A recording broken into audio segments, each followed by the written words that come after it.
কথা বলার জন্য শুধু মুখস্থ বিদ্যা থাকলে হবে না, এলেম থাকলে হবে না, হেকমত থাকতে হবে, যেটা বেশিরভাগ মানুষের মধ্যে নাই।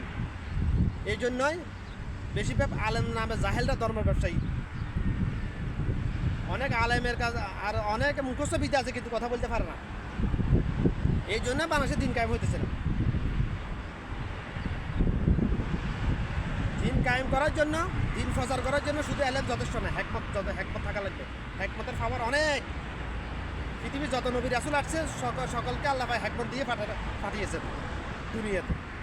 এলেম দিয়েছেন আল্লাহ পাক সরাসরি তাদের মধ্যে, হেকমত দিয়েছেন জন্মসূত্রভাবে, সৃষ্টিগতভাবেই হেকমত দিয়েছেন তাদেরকে। মানুষকে আল্লাহ পাক হেকমত তাকে দেয় যে হেকমত আল্লাহর কাছ থেকে চায়। রাব্বি জিদনি ইলমা, রাব্বি জিদনি ইলমা। হেকমত চাওয়ার জন্য এর থেকে বড় কোনো দোয়া নাই।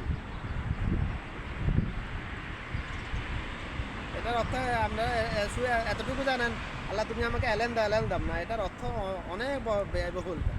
যাক, যেটা